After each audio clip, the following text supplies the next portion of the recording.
Malam itu, di sebuah kamar wisma yang tenang di tepi pantai Pangandaran, hanya ada kami berdua yang duduk saling berhadapan di tepi tempat tidur. Dia, dengan tangannya yang besar dan kokoh, membuka kancing kemeja saya satu persatu sembari berbisik lirih. Saya tidak bisa menahannya lagi. Udara di dalam kamar terasa semakin panas, dan jantung saya rasanya hampir meledak. Dalam dekapannya, untuk pertama kalinya dalam 30 tahun, saya kembali merasakan desiran hati sebagai seorang wanita, sebuah perasaan yang sudah lama saya lupakan.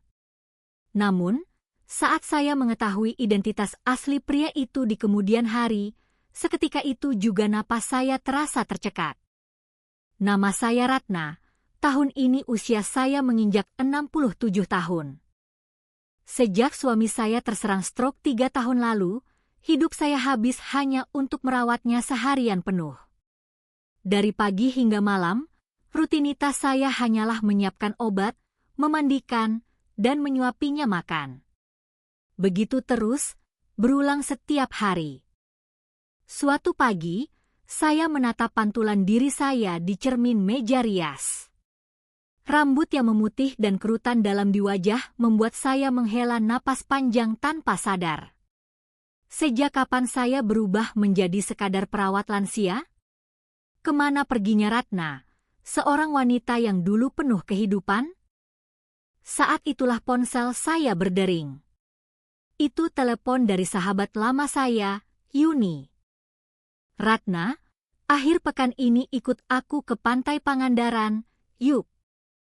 Tiba-tiba sekali, tumben mau jalan-jalan, tanyaku. Ada paket wisata rombongan untuk seusia kita. Aku sudah daftar. Kamu kan belakangan ini terkurung terus di rumah seharian. Ayo cari angin segar sehari saja, bujuk Yuni. Saya sempat ragu. Meninggalkan suami untuk pergi berlibur rasanya tidak pantas. Apa boleh aku pergi jalan-jalan meninggalkan suami? Gumam saya. Aduh, Ratna. Sebelum jadi perawat suami, kamu itu manusia, kamu itu seorang wanita. Sesekali kamu harus memikirkan perasaanmu sendiri. Kita pergi santai saja, kok, tegas Yuni. Kata-kata Yuni menggoyahkan hati saya. Memang sudah sangat lama saya tidak memiliki waktu untuk diri sendiri. Akhirnya, saya menerima ajakan itu. Baiklah. Cuma sehari, ya. Oke. Kita berangkat Sabtu pagi-pagi sekali. Beberapa hari kemudian, saya keluar rumah dengan pakaian rapi yang sudah lama tak saya kenakan. Saya berpamitan pada suami, mengatakan ada urusan mendadak, dan memanggil perawat harian untuk menjaganya selama 1 hari. Ada rasa bersalah yang menyelinap, tapi di sisi lain, ada rasa gembira yang membuncah. Saat naik ke bus pariwisata, ada sekitar 20 orang seusia saya di dalamnya.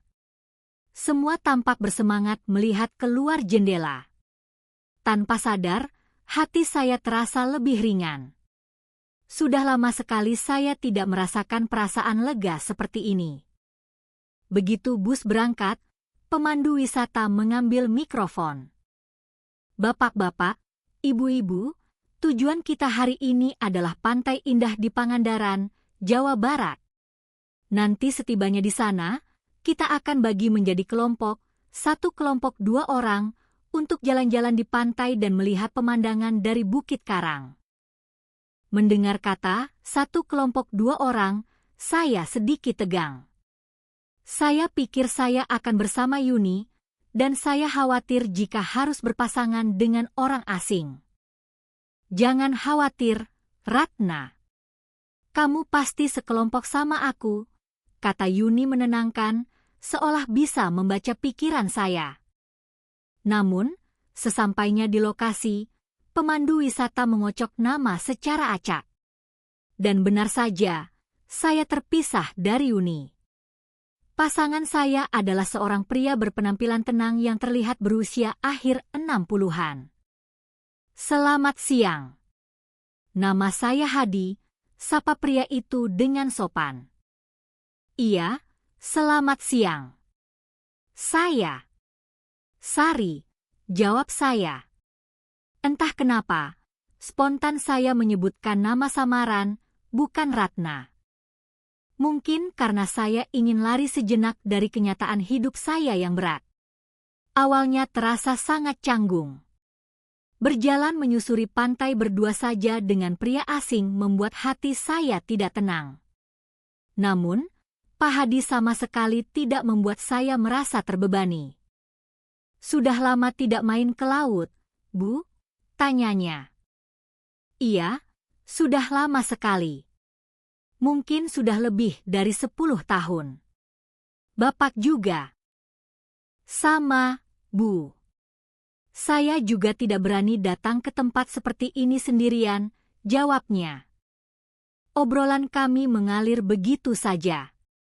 Sambil mendengar deburan ombak pantai selatan dan berjalan di atas pasir, kami semakin merasa nyaman satu sama lain.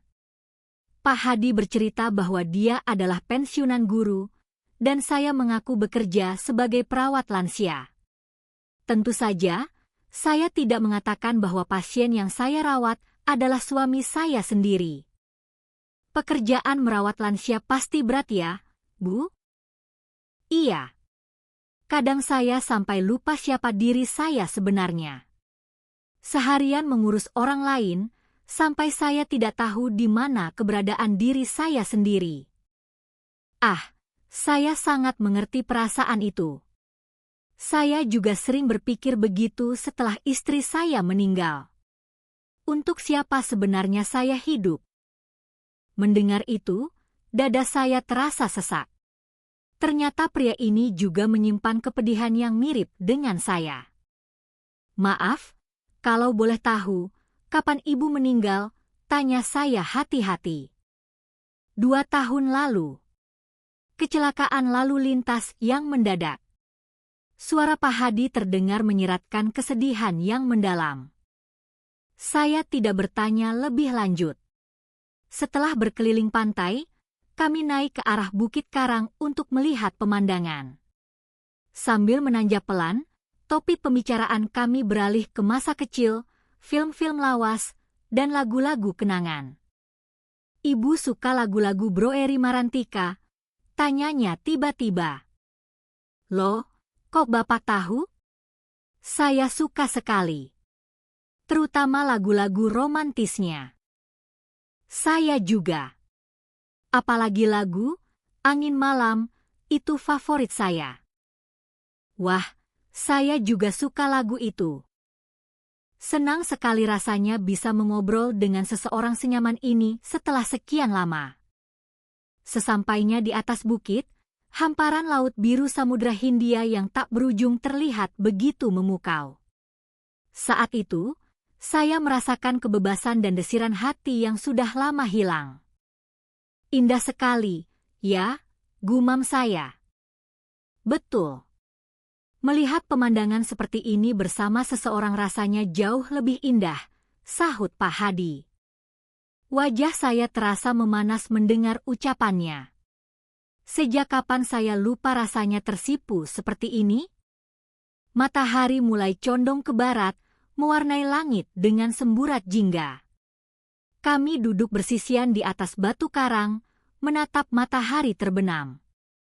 Bu Sari, panggil Pak Hadi pelan. Ya? Hari ini saya senang sekali.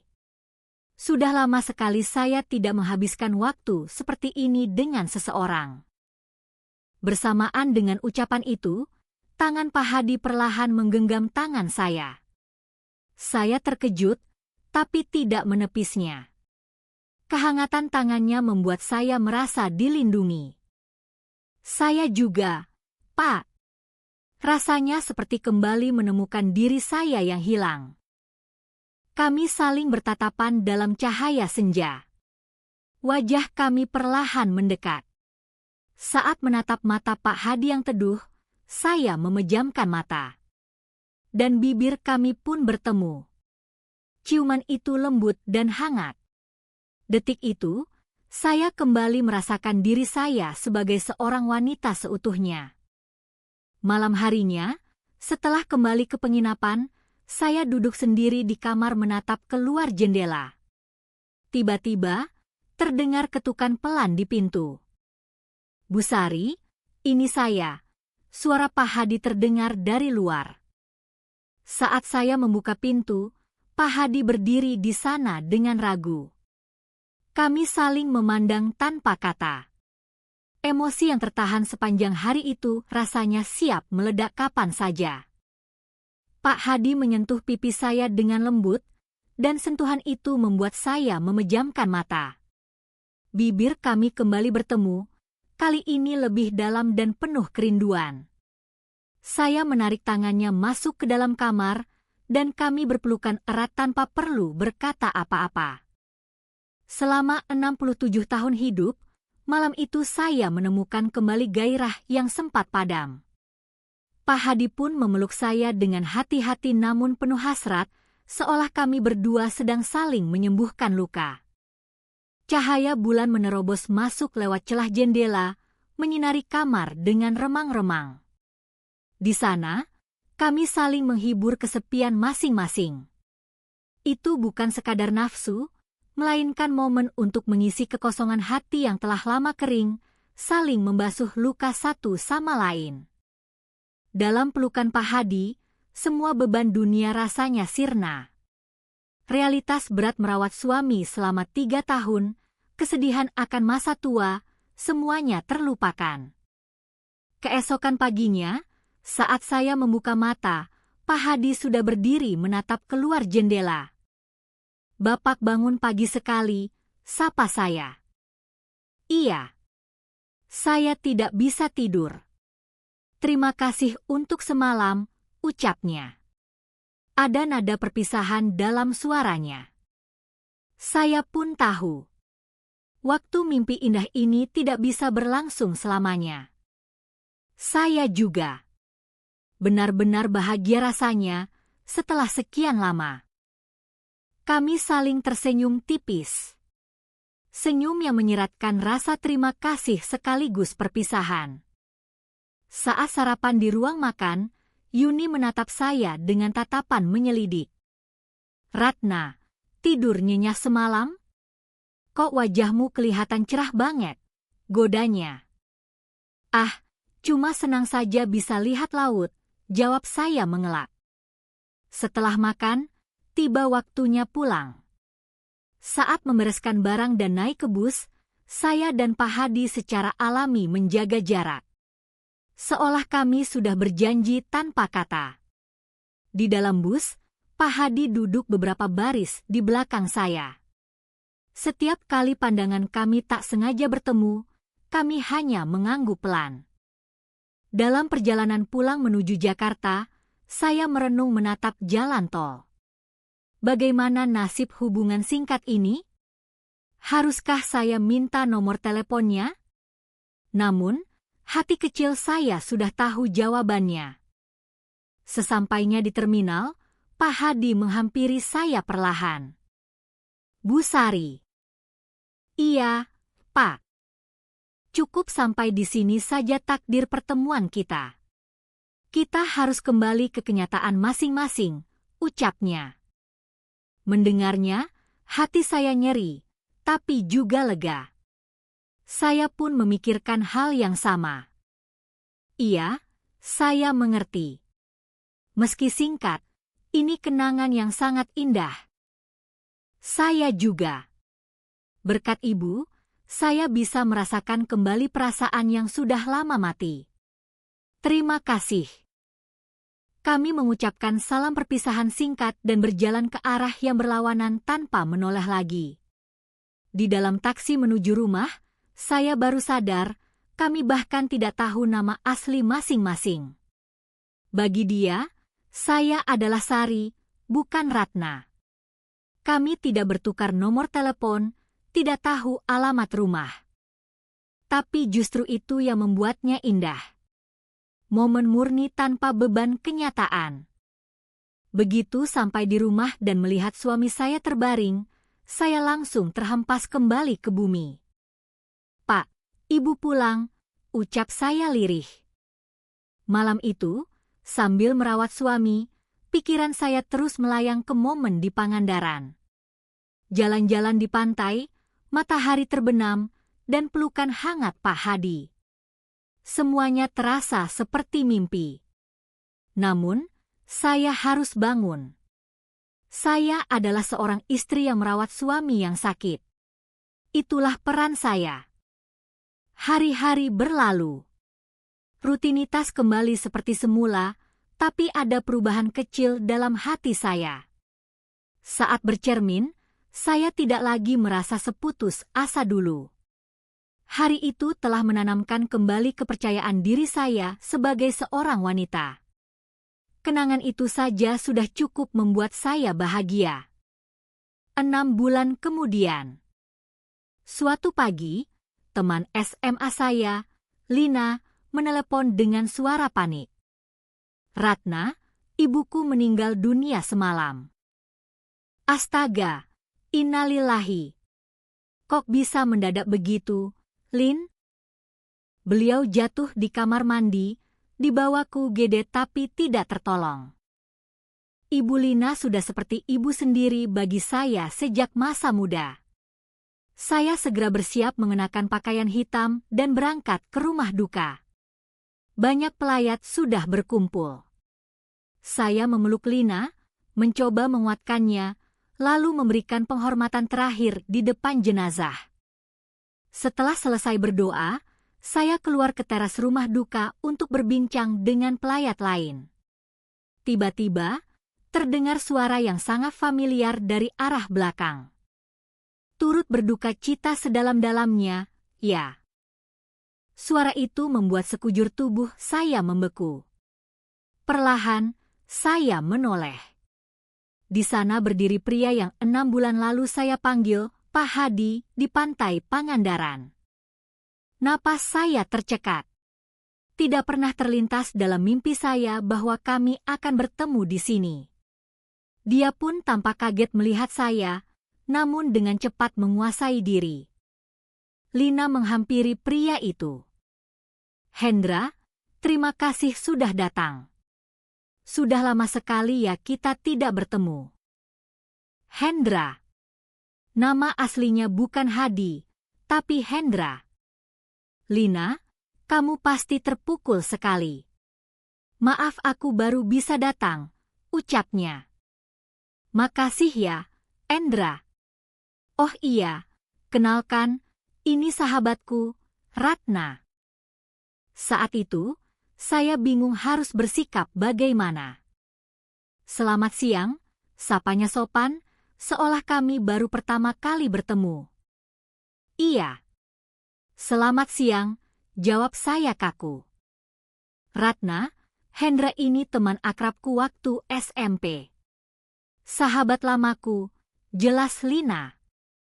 Fakta bahwa pria yang saya simpan dalam kenangan selama 6 bulan ini adalah sahabat dekat Lina membuat saya syok bukan main. "Oh, begitu. Lina sering cerita soal bapak," saya berbohong demi menutupi kegugupan. Pak Hendra tersenyum canggung. Saya bisa melihat kepanikan di matanya. "Ratna ini orangnya rajin banget, Hendra. Dia merawat suaminya yang sakit sendirian," tambah Lina tanpa curiga. "Oh, begitu. Pasti berat sekali tugas ibu," respon Pak Hendra datar. Setelah itu kami tidak bicara lagi. Saya pamit pulang lebih awal dengan alasan suami tidak ada yang menjaga. Saya tidak sanggup berlama-lama di sana. Sepanjang perjalanan pulang, pikiran saya kacau balau. Kenangan indah yang saya simpan rapi di dalam kotak memori selama 6 bulan, tiba-tiba bertabrakan keras dengan realitas. Bagaimana kalau nanti saya bertemu dia lagi saat sedang bersama Lina? Di rumah, bayang-bayang malam di Pangandaran kembali menghantui, tapi kali ini rasanya bukan manis, melainkan menjadi beban berat. Seminggu kemudian, Lina menelepon lagi. Ratna, besok aku mau ngopi sama Hendra. Kamu ikut, ya? Aduh, maaf Lin, aku sibuk. Enggak bisa. Tolak saya cepat. Kok sibuk terus sih? Sekali-kali keluar dong. Saya terus mencari alasan untuk menghindar. Saya takut duduk berhadapan lagi dengan Pak Hendra. Namun, penolakan saya yang terus-menerus membuat Lina curiga. Ratna, kamu kenapa sih? Apa kamu enggak nyaman sama Hendra? Kok setiap diajak ketemu dia, kamu selalu menghindar? Bukan begitu. Suamiku kondisinya lagi kurang stabil, jadi susah ditinggal, saya terpaksa berbohong lagi. Sebulan kemudian, Lina akhirnya datang ke rumah saya karena kesal. Ratna, jujur sama aku. Ada apa sebenarnya? Kamu aneh banget belakangan ini.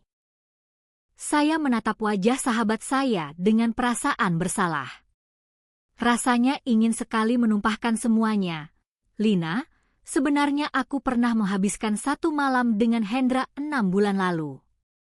Tapi kata-kata itu tertahan di tenggorokan. Jika saya bicara, persahabatan saya dengan Lina dan kenangan indah dengan Pak Hendra akan hancur berantakan. Jadi, saya memilih diam. Mungkin karena umur, Lin. Aku sering merasa depresi belakangan ini. Lina mencoba menghibur, tapi saya tetap tidak bisa jujur. Sebulan lagi berlalu. Suatu pagi, sebuah paket datang ke rumah. Pengirimnya tertulis nama Lina. Saya membukanya dengan penasaran. Isinya sebuah bingkai foto kecil dan sebuah amplop surat. Di dalam bingkai itu, ada foto pemandangan matahari terbenam di pantai Pangandaran. Persis pemandangan yang saya lihat bersama Pak Hendra sore itu. Saya membuka suratnya. Ternyata bukan tulisan Lina, melainkan tulisan tangan Pak Hendra. Untuk Ibu Ratna. Maaf saya mengirimkan surat ini lewat perantara paket dari Lina, tanpa sepengetahuannya. Saya harus menyampaikan ini. Saat bertemu lagi di rumah duka, saya juga sangat terkejut. Kenangan indah yang saya simpan selama 6 bulan tiba-tiba menjadi nyata di depan mata. Saya dengar dari Lina bahwa ibu terus menghindar untuk bertemu. Saya rasa, ibu merasakan hal yang sama dengan saya. Saya sempat bingung harus bagaimana. Namun, saya sudah mengambil keputusan. Hari itu, kita adalah Sari dan Hadi. Biarlah kenangan indah itu tetap tersimpan seperti itu. Jika ibu setuju dengan saya, tolong jangan balas atau hubungi saya setelah membaca surat ini. Di dunia nyata, mari kita kembali menjadi Ratna dan Hendra, teman baik dari Lina. Kita jalani peran kita masing-masing. Angin laut hari itu, dan momen kebersamaan kita tidak akan pernah saya lupakan. Terima kasih. Salam. Hendra. Setelah membaca surat itu, saya duduk terdiam cukup lama. Air mata menetes perlahan. Saya menghapusnya, lalu menyimpan foto dan surat itu di laci terdalam lemari saya, di bawah tumpukan baju yang jarang dipakai. Sejak saat itu, saya mulai menerima ajakan Lina untuk bertemu. Terkadang ada Pak Hendra di sana. Namun, kami bersikap wajar selayaknya teman baru. Tidak berpura-pura asing, tapi juga tidak menunjukkan kedekatan khusus. Kami hanya menjadi Ratna, teman Lina, dan Hendra, teman Lina. Sesekali, saat pandangan kami bertemu di tengah obrolan, kami hanya saling melempar senyum tipis. Senyum yang penuh makna, rasa terima kasih, rindu, dan rasa senasib sepenanggungan karena menjaga rahasia indah bersama. Sekarang, 6 bulan lagi telah berlalu. Kadang-kadang, Saat sendirian, saya mengeluarkan bingkai foto itu. Menatap senja Pangandaran dan mengenang hari itu. Kini tidak ada lagi rasa sakit, hanya rasa syukur. Syukur karena di usia 67 tahun, saya diberi kesempatan merasakan kembali debar asmara. Syukur kepada Pak Hendra yang membiarkan itu tetap menjadi kenangan yang suci. Saya tetaplah Ratna, perawas setia bagi suami saya.